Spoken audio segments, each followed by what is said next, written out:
535 youths from across Nigeria have received hands-on training in metalworks and empowerment tools courtesy of the bootcamp training program organized by the Ministry of Steel Development. Minister of Steel Development Shaibu Abubakar Audu, who was at the closing ceremony of the Metallurgical Training Institute, Onitsha, says the program, which will be held at intervals, targets to bridge the skills gap in Nigeria's steel and metal sector.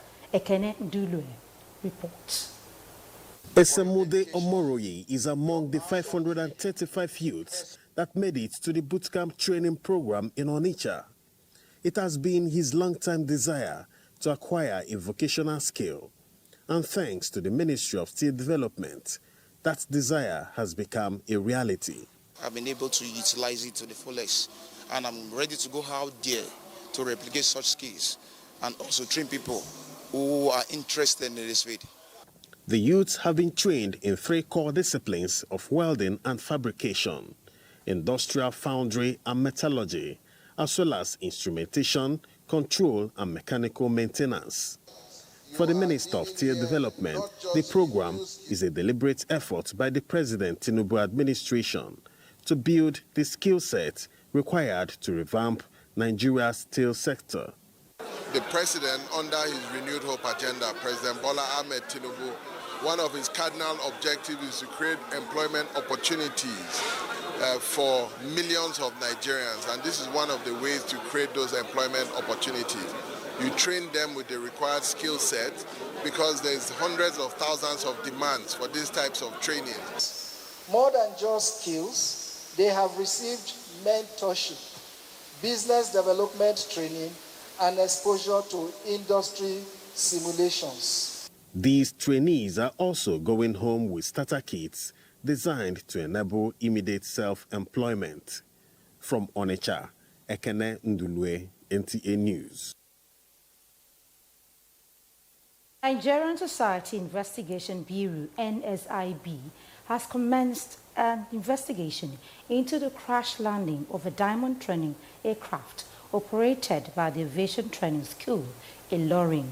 The incident occurred at about 17:28 local time on Friday, May 23, 2025, during a simulated instrument approach on runway 05 at Ilorin International Airport. The Director of Public Affairs and Family Assistance, Nigeria Safety Investigation, Bimbo Olawumi Oladeji, in a statement says the aircraft veered off the runway and came to a stop on a grass veg.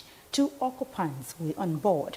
Both sustained injuries and were swiftly evacuated to a medical facility coordinated by the Nigerian Airspace Management Agency, NAMA. In response, the NSIB GO team has visited the location for an on-site investigation. Further updates will be provided as investigation progresses. Non-criminal elements and other accomplices in Edo State are facing hard times, courtesy the state government's renewed effort against cultism and related activities. Goodluck Enani outlined some of the measures taken so far by government towards creating an enabling environment to make Edo State safe again. Public opinion has it that cultism has long been a deeply entrenched menace in the social and criminal landscape of Edo State, festering in schools, communities, and even political spaces. Although the government may have inherited a state bruised by cult-related violence, senseless killings on campuses, and brutal street reprisals, Governor Pawolo's anti-cultism and kidnapping campaigns is not just about today's safety. It is about reclaiming campuses, streets, markets, shrines, and sacred spaces by men of the dark world. Society needs to be blamed because society that does not celebrate meritocracy, society that does not celebrate hard work. People can go to club, nobody answers where is the source of your income. We don't have control. It is important that as a government, we go down to the grassroots. Not only government, me and you, make we try more support government. The anti-cultism and kidnapping campaigns have recorded some key successes. There has been an increase in the arrests and prosecution of cult leaders and members and recovery of weapons. The governor initiated amendments to the state's anti-cultism and kidnapping laws, tightening loopholes and providing stiffer sentences for both perpetrators and enablers. The state government is leveraging the influence of traditional rulers and religious leaders to preach against cultism as a means of power. We will continue to fight our fight. Wherever they are hiding, we will smoke them out, demolish their houses. There will be no hiding place in Edo State. For this anti-cultism and kidnapping campaign to be sustained and institutionalized beyond media headlines, observers say it must become a people's movement and therefore call on critical stakeholders to lend their voices and weight to this war. In Benin, Goodluck Enaini, NTA News. And still on security, Edo State has been grappling with different security challenges.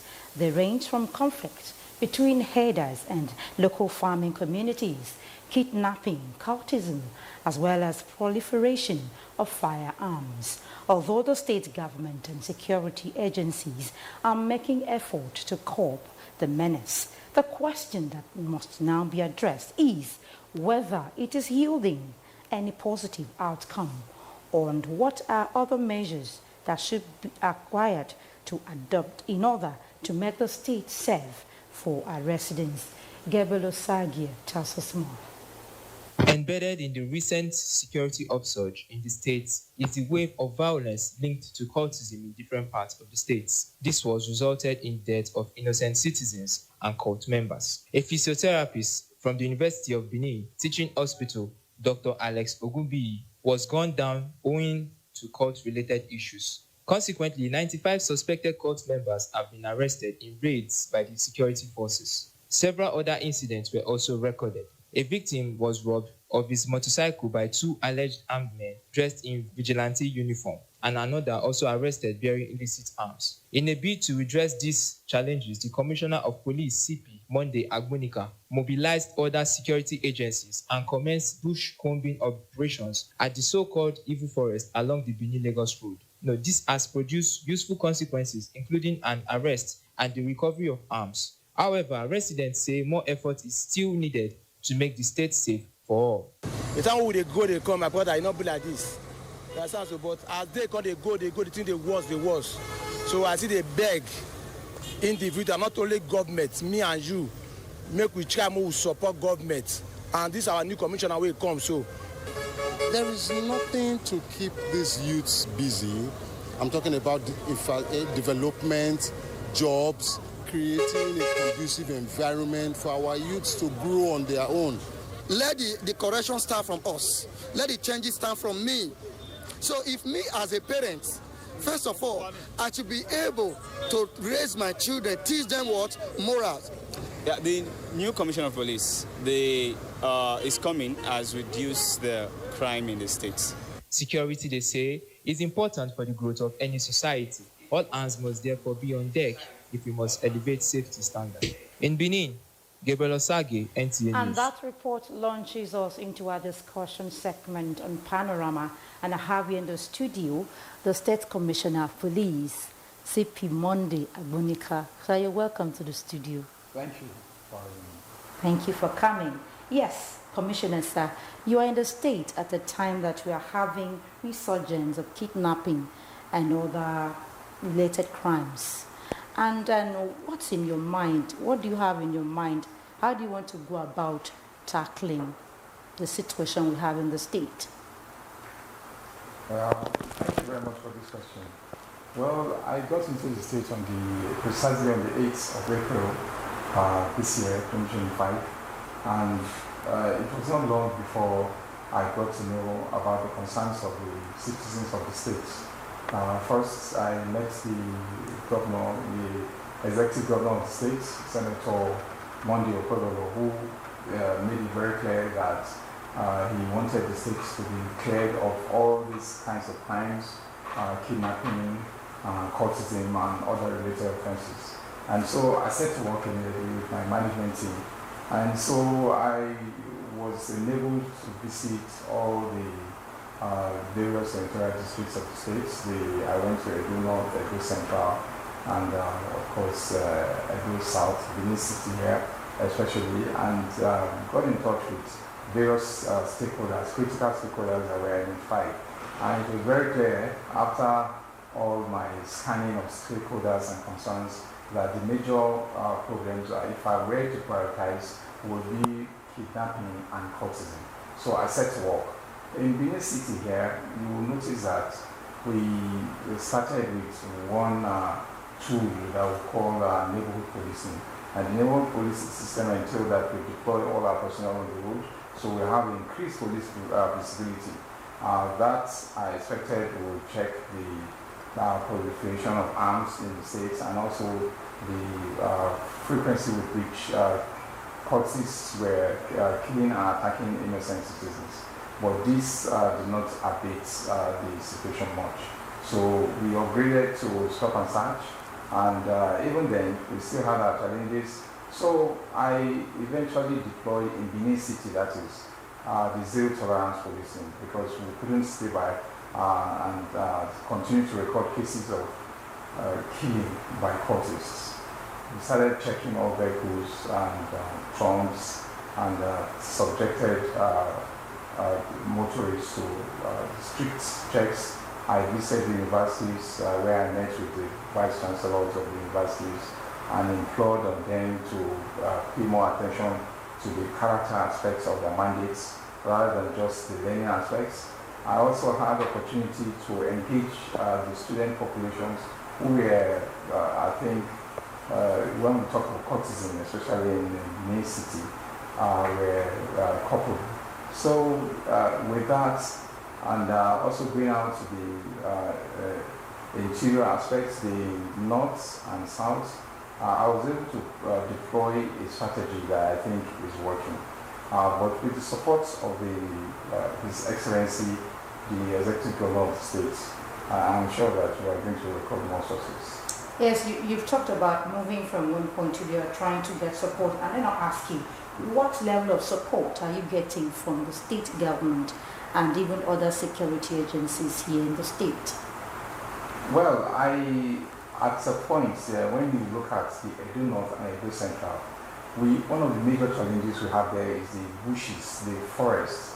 The forest is so formidable and kidnappers leverage on that. So leverage that. What they do is they pick up their victims, they pick up hostages, and they move into the forest. And we have been going after them in the forest. We'll find it very, very challenging.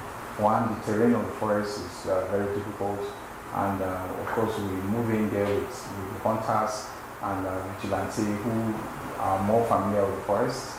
And even when we have encounters with the kidnappers, we discover that they use their hostages as human shields, and that makes it very difficult for us to engage them. So because of that, I have met with the government and we have discussed the difficulty of those forests, and we have agreed, one, that we will have an initiative of clearing the side areas of the forest so that they will not be able to take motorists by surprise by just jumping into the road. And secondly, we're also thinking of mobilizing motorcycles and probably horses. We have the mounted troop police force that are trained to patrol the forest. In addition to that, with the support I have with the stakeholders, with sister security agencies like the Air Force, we are also conducting area patrols with gunship helicopters in the forest, which is yielding results. Now the governor has agreed that we have to move a step further to introduce technology in the fight against cultism, and I think that will be a game changer. Thank you. Yes, you're talking of support, and you've always been saying police cannot do it alone. And we're looking at the traditional rulers and even the people of the state. How are you mobilizing their support? Yes, I have a system, I have an initiative which we call the Community Safety Partnership. that entails representation from all the sectors of the communities. Where we have residents that are of different ethnic groups, we ensure that we have a strong representation. Where we have school communities, we also ensure they are represented. The traditional rulers are there. We have the Onogis, the most senior, the leaders of the communities. The governments are represented. Civil society are represented. We also have bloggers. We are involving all the critical stakeholders that we find will be important for our fight, including hunters, vigilante, and all the informal policing systems that exist in Edo State. So all our stakeholders that we have identified for different challenges are brought on board through this community safety partnership.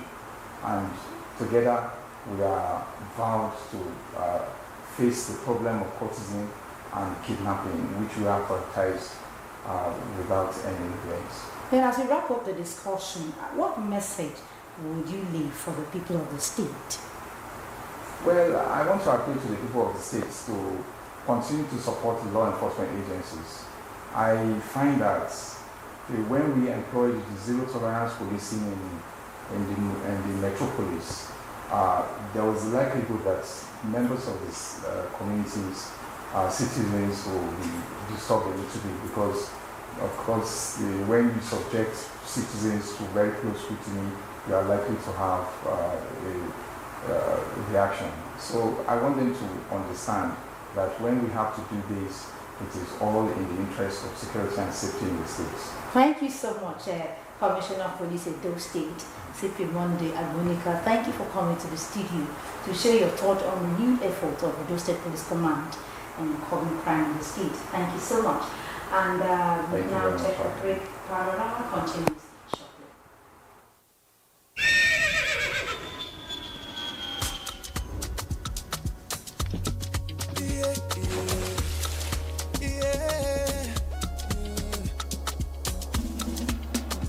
From the Atlantic across the savannah to the Sahara, we rise, a land of the free, we know they tire. We dream great, our spirit is undying. Resilient, rooted like palm tree, we swear in colors, with undying demand. We make solutions, we ignite passion, yeah. Diversity is unique, we have more than just a nation. We are Nigeria, strengthening unity, we know they carry lives. We are Nigeria, together live the dream of a land with great destiny. We are Nigeria. I am the real Nigerian. Brought to you by the National Orientation Agency, NOA.